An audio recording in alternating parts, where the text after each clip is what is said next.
చేయబడింది ఇతను కుట్రదారుగా కాదు,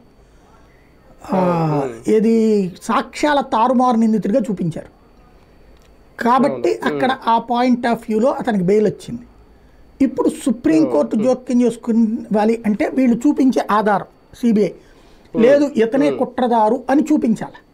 ఇప్పుడు వీళ్ళ ఫాదర్ కుట్రదారు, ఇతను కుట్రదారే, వాళ్ళ ఫాదర్ది అయితే బెయిల్కి చాలా రోజులు పట్టింది కదా, ఆ విధంగా ఇతన్ని కూడా అరెస్ట్ చేసి జైల్లో పెట్టాలన్నది ఒక కాన్సెప్ట్.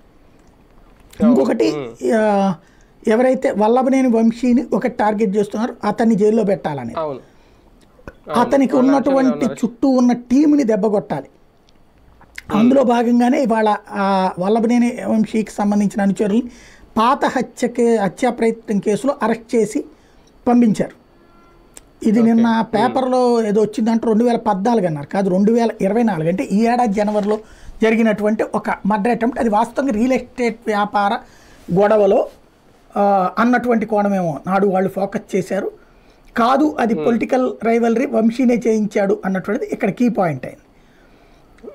అతనిని ఇప్పుడు అరెస్ట్ చేయాలని అయితే దానికి వంశీనే చేయించాడు అనడానికి వీళ్ళు ఆధారాలు సమకూర్చడం కోసం ఇప్పుడు వాళ్ళ కార్యకర్తల్ని అరెస్ట్ చేశారు, నాయకులని.